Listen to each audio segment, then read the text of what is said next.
Hey there, Banditos. Welcome to the latest Wednesday episode of the Dollar Bin Bandits, where, as always, we fling open the doors of your local comic book shop and bring you interviews with your favorite comic book creators of yesterday and today.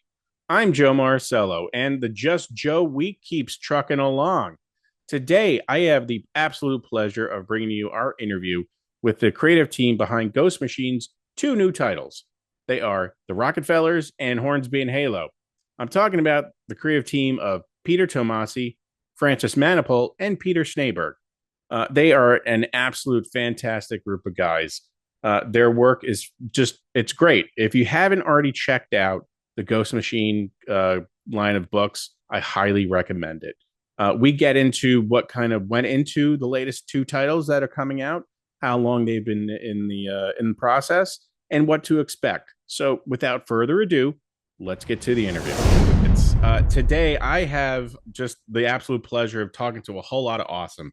I'm talking to Francis Manapul, Peter Tomasi, and Peter Snejbjerg. Gentlemen, thank you so much for joining me. Thank you for having us. It's Yeah, an thanks for absolute having me. pleasure. Thank you. It is, again, I'm a huge fan of all your work, and to have all three of you together it's a privilege. So thank you. I will kick it off the way I always do. I'll ask Francis first, and we'll keep it short this time, I promise, because maybe you guys want to come back in the future and talk to us. Francis, how did you first get into comics? Well, I mean, when I was a kid, my dad bought me some comics, just to have kicking around and to help, encourage reading, and it helped me learn English, right? And then I kind of dropped off for a while until, I was at a bookstore with my mom, and on the spinner rack was this X-Men comic by Jim Lee, and I was like, I didn't know comics could look that cool, right? So that kind of was my entry point, because before that, I just kind of, I just read them, right? They're entertaining and they're fun. But it wasn't until around like the Image era where I took a serious look at this as a real art form, or and something that I might be interested in doing, right? So it feels very appropriate that through Ghost Machine we're printing through Image, right? So I thought that's really a cool full circle moment, but yeah, that's how I got into comics. Absolutely. Peter Tomasi, how about yourself?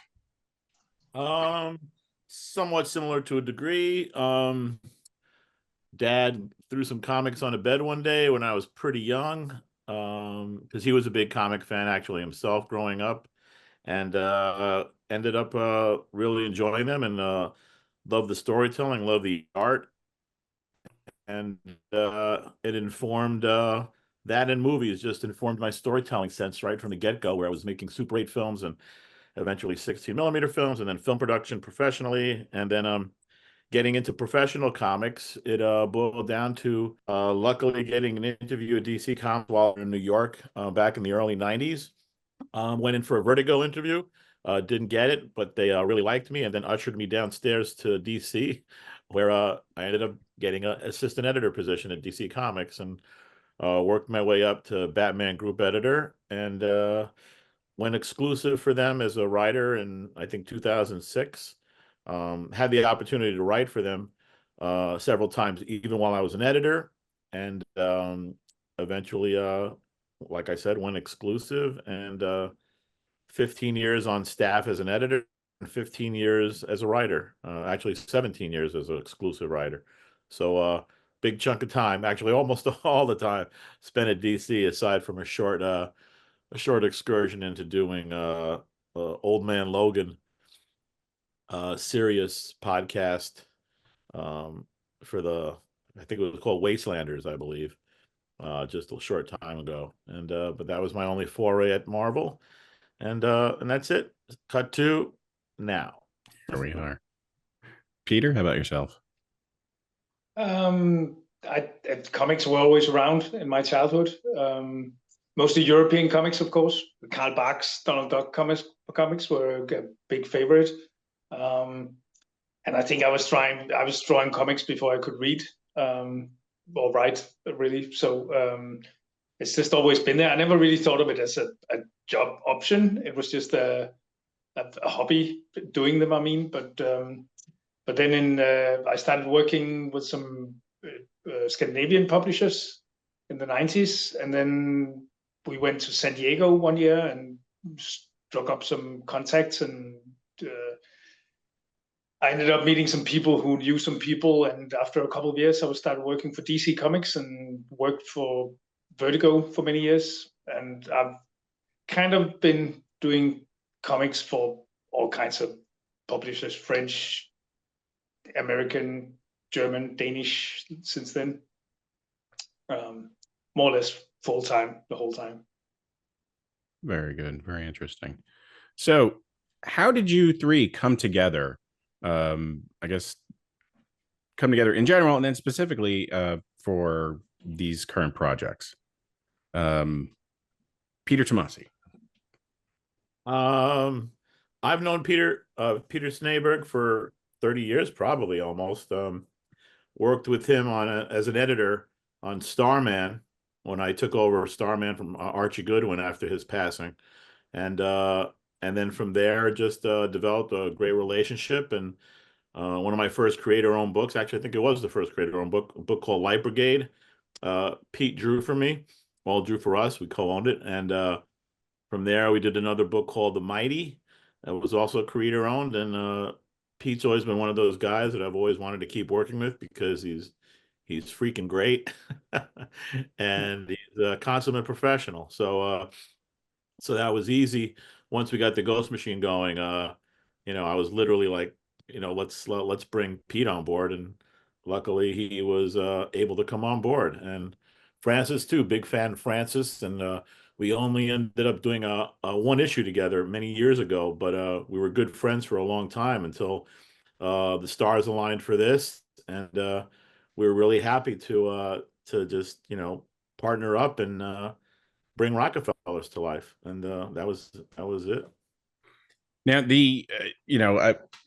being a fan, I've been reading Geiger and Redcoat for a little while now, and huge fans of that. And then I come to find out that these were building to a world, their own universe. Will these new projects, Hornsby and Halo and Rocketfellers, are they going to be worked into that, or are they going to be their own separate universes?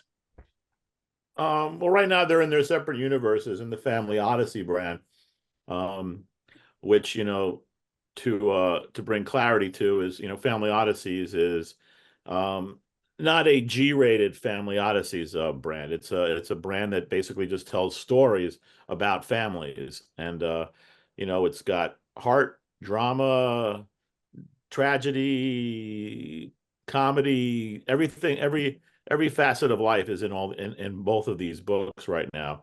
So I think there'll be some surprises along the way for people. Right now there's no immediate plans to lock and load them together, but because the company is very fluid and very able to do whatever we want because we all own it, it's very easy for us. Once we figure the nice organic ways to bring them together, you never know. So, but as of issue 2 in the Rocketfellers, there will be a little sprinkling of some possibilities. Yeah, I mean, a lot of what we do is really it's about the story, right? If something is a natural fit and it'll go there, I think we all have the understanding that if the stories align and that's an avenue that makes a lot of sense and something for us to explore, then it's definitely something that we'll explore. There's no mandate or a plan, right? Like, when we were at the bigger companies, right? There's quarterlies, right? There's milestones financially, and then that tends to dictate what happens in the stories, right? So a lot of what we're doing is seeing where the characters take us and whether those paths will cross with the other characters, right? I think we're certainly free to tease and play. Like in the short story, we put Junkyard Joe on the giant movie screen at the drive-in. So, there's going to be little tidbits of fun things like that. But as for something that is a coordinated effort, I think we're still a ways away from something like that. And again, as Pete said, it has to be something organic and something that makes a lot of sense for the the story and the trajectory of each of our characters, right? So artistically, you guys get to create stuff from scratch. You're drawing the 26th century. Where do you pull from for inspiration, and kind of where, is everything just your natural, what you think is going to evolve into what will be in the 26th century, or you're just, like, where do you get your ideas from for this type of material? Honestly, visually, a lot of the things I think about is like fashion, right? You know, I, when I was thinking about like, when I was a teenager, it was baggy jeans era. And then in my formative years, it's skinny jeans. That's kind of where I still am. But the kids these days, they're back on baggy, right? So I'm kind of like, well, what is Roland going to be wearing at this point in time, right? So that's kind of, a lot of it is kind of dictated by that. Um, and honestly, there's been so much out there with regards to, you got the steampunk, right? You got all that stuff, the neo noir, and those are really cool. I've done those in the past with my previous work. So a lot of the things that has actually influenced me. I saw this thing, there's this concept called solar punk, which is really the opposite of a dystopian future, right? Something that's much more brighter and optimistic in nature, right? So that's kind of what I'm kind of leaning things towards, is a future that isn't scary. Rather, it's a future that maybe we want to go to, right? Which falls in line with, I almost stepped into spoiling something there, so I'm going to roll it back. But yes, future stuff, solar punk, fashion stuff. So those are the linchpins of the inspirations that I try to go to. Fair enough. Sounds good. Now, have there been, have these stories been percolating for a while? In other words, material maybe that you wanted to include in other works, or, concepts that maybe didn't work, that now you have an outlet for them, that, whether it's artistically or pertains to the writing. Anyone? I mean, Hornsby and Halo was a story that I keep, a journal, keep a notebook of ideas, and some are bad, most are bad, some are good. So Hornsby and Halo was just a sort of a high concept idea I had in my book, and once Ghost Machines this stuff to life and partner up, and it Peter was a great was a great guy to bring on board for this. So it was something that was already very high concept, nothing fleshed out. The more Pete and I talked about it on the phone, the deeper I got and dove into it. But yeah, so that existed from there. And Rocketfellers was a phone call with me and Francis, just peeling onions apart on this world and these characters, and just kind of really just having literally a concept too, of just saying, a family from the 25th century escapes to the present day in a witness protection program. Well, actually, no, didn't even have that part to it. Actually, it's just actually a family from the future comes to the past, and that was it. And then from there, Francis and I spent about a gazillion hours talking about it and bringing it to life. Yeah, I mean, it kind of came as a desire to tell stories about a fish out of water story, because I was going to do a fish out of water story previous to these plans. And where my life is right now, and where Peter's life is, we're family guys, and that was something that I never really got to fully explore in my past work.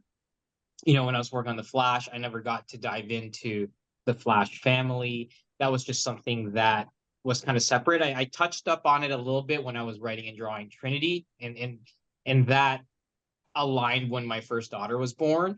So, Rockefellers was the first time that, an opportunity presented itself to tell a story that focused primarily on family, right? And, I mean, who's a better guy for those kind of stories than Peter, right?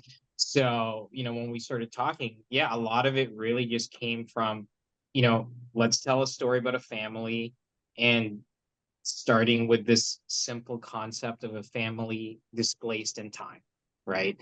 And that was just something that we just kept digging at and digging at. And as Pete said, he's been in my studio here like a few times now, actually, and we just sit here and just discuss the stories and discuss the characters, and something that we were just kind of naturally heading towards. So the Rockefellers felt like something that is the right time for us career wise and in terms of where our headspace is. That's very interesting. You think you would have had you written this in your, before you were married, you think you would have been able to write it then, or you just looking through a completely different lens, you wouldn't have been able to do that? Well, I think it would have been writing it from a, I mean, certainly you can write, from different perspectives, right? That's part of being a writer is understanding and having the ability to empathize with the characters, right? But there's just something different about having lived it, right? I mean, even with where Pete and I are at with where our kids are, it's a different stage, right? My kids are a lot younger, and then Peter's son is at a different stage, right? So we're kind of able to look at things at different angles and have this multi-layered experience that really, I mean, hopefully connects with the readers, right? Because we're really writing from the heart when it comes to these characters, right? And a lot of the moments are really inspired by the things that we've experienced, right? Yeah, you make a good point. As a father of someone who is of an older child who is 28, and I have 8-year-old twins, I've experienced things differently at different points in my life. So as you're talking, I'm recalling these moments and conversations that I've had with one and then the others, and how the feeling behind those conversations change, and how both I've tried to get into comics, and I'm failing miserably at that. Peter Snejbjerg, I'd love to ask, in terms of your artistic background, and given your culturally not being from the United States, is and if this is a stupid question, I apologize, but I find art to be very interesting.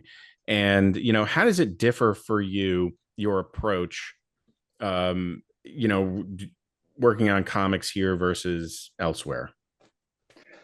There are no stupid questions. Wait, we gotta talk more. Trust me. I think obviously my influences were more in European styles, so that probably leans itself to a more sparse and clean style for the most part. And in practical terms, the big difference has been that I've never been able to fit into the American system of pencilers and inkers. I've never been able to figure out what that's about. So I basically have to do the whole thing myself, because that's the European way. I don't know if it's always eluded me how people are able to work like that. So, but otherwise, I mean, I discovered American comics when I was in my teens. So it's not like I was unfamiliar with them or anything like that. There was a time when there were so many great things happening. Frank Miller was starting to do some really, really interesting stuff, and the Burn X-Men, all that super. There was just so much great stuff coming out that it was, and coming from a European background, it just felt so much fresher, and the storytelling was moving so much faster, and even somebody like Miller, if you look at his stuff, it was. In a lot of ways, he had a lot of European sensibilities, I think, as well. He had that simplicity, the cartooniness that a lot of European comics comes with. So it was like there was an opening where you could see yourself in American comics that maybe wouldn't have been there before. Got it. Very good. And it seems like, as I see both posters behind you, Peter, of the Rockefellers and Halo and Hornsby, both very different styles, but they, having read what was sent to me previously, very complimentary of the content. They're very appropriate for what is, on the paper, the way it was written. So I look forward to reading both. So you guys own this content, and you touched on it previously, but you guys can basically do whatever you want.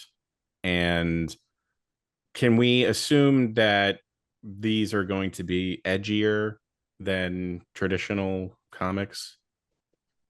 No, I mean, edgier is probably the wrong word. I mean, Okay. I think, I mean, I mean, look, I mean, DC and Marvel, I mean, it's obviously some of that stuff is edgy. Oh, it's crazy.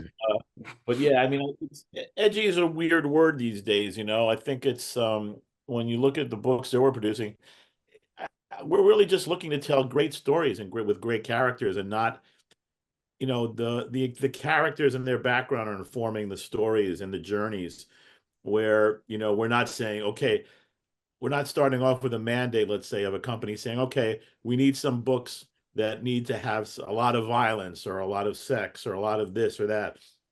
We're really just saying, okay, we've got a great story to tell, and how do we tell that story in the best way?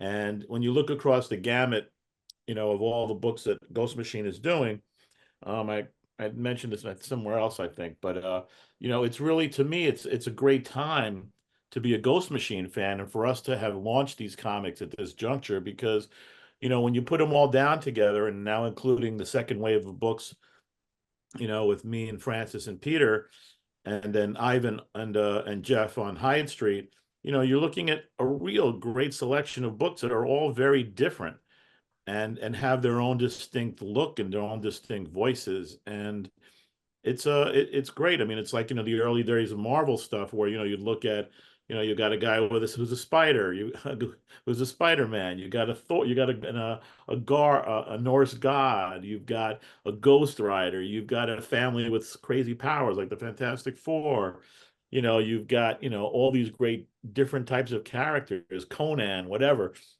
all running the gamut of genre.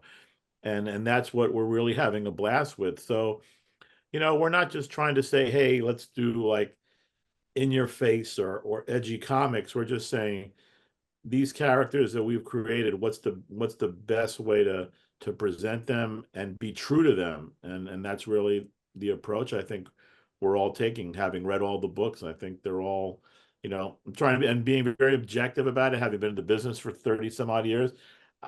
They're pretty great, man. If I was a reader right now, and having the ability to pick up these new books from a new company, I'd be really into it. I'd be really into it. Yeah, That was one. I think a real differentiating factor when it comes to creative ownership is that, when we were writing, Superman or Batman or whoever, right, or even Barry Allen, a lot of those characters, right, by the time our run is finished, we need to be able to hand off that baton to somebody else, and the character is still recognizable from when we began to when we hand it off, right? And a lot of the best stories that we all enjoy in pop culture, characters experience a massive growth, right? When you watch Star Wars, Luke Skywalker by the end of the films is a completely different character. He's the same character, but he's experienced a lot of growth, right? And I think what we're building towards are characters that, if you've been there from day one, these are characters that you're going to be invested in, right? Because it's building towards something, right? It's never going to be at a point where, if you picked up issue 30, the character is still making the exact same mistakes as he was in issue 1. I mean, maybe Simon from Redcoat might be making the same mistakes, but part of it is really growth, right? Knowing that, one of the great things about this is that almost all of us, when you talk to Jeffrey and when you talk to Pete, we've already written the ending for these stories. These books are ongoing, but knowing what the ending is gives us a North Star for where the characters are going, right? So that way the books never feel aimless, right? Which is why, in ongoing comics, sometimes stories diverge from what you loved about it in the first place, right? So a lot of our books, the core of what was there in issue 1 will be there, but you'll be coming with us on a journey, right? It's more like when you read like 40, 50 volumes of a manga, right? It's the same characters, but you've experienced real growth, right? When by the time you get to the end, whether it's 100 issues or 200 issues, you would have experienced a full journey, right? Rather than a bunch of stories that maybe stop gaps just to keep the characters going, right? So I would say that's the key differentiating factor when it comes to real freedom, right? Is the ability to write stories like that. I will say, as a fan, it's great starting with comics that have, on number ones. And I'm not talking about, an X-Men that has been, rebooted, but still hampered by decades of history. These are brand spanking new characters and stories. And it's very freeing when you're starting to read new comics and you get to just kind of take it all in from the beginning, and you don't have to be catch up with you have to read a whole nother series to understand what's happening on this page, which is very intimidating for comic book readers. So these are great stories that you can just pick up, you jump right in and hit the ground running. So it's everything I've read so far is great stuff. No, thanks. I mean, that's important to not have, excuse me, to not have that gauntlet for new readers, especially because, the business doesn't continue unless there's new readers. And, to have, just a nice open door that, new readers can walk through and not have to have 20, 30, 40, 50 years of continuity in their brain or know they need to spend another $200 to get up to speed on a specific story from other previous volumes. It's a great jumping on point, and we're really proud to be able to do that right now at this time. So yeah, you're absolutely right. So what can fans expect in terms of frequency of these comics? Or this is going to be monthly, or will they be coming out the same week? All that good stuff. Yeah, yeah, no, go ahead. They're monthly books, right? I believe issue 1 of Rocketfellers is on the 20th of November. Yeah, right. And I think Hornsby was 27. Right. Yeah. Okay. So I guess we're week 2 or week 3 and 4 books of the month. So yeah. And we're back. So what did you guys think of that? I loved it.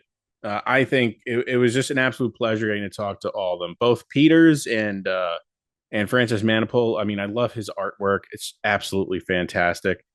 And Peter Snejbjerg, such a great guy, so interesting. Getting an overseas point of view on art and what he brings to the table is just very interesting. And look, Peter Tomasi, really cool. Always wanted to talk to him, so I was very excited that I had this chance. If you have a chance, go check out Ghost Machine Pro and all the social media sites. They have some merch out as well. Comics on Coffee has their own brand of Ghost Machine brew as well, so definitely check that out. And if you could, as always, this is the point of the show where we ask you to rate, review, and subscribe. And on top of that, if you could, go check out the CBC Awards voting site. We've been nominated for a couple of categories. And if you could, just make sure you click on Dollar Bin Bandits. We'd really appreciate it. So until Friday, where we bring the thunder,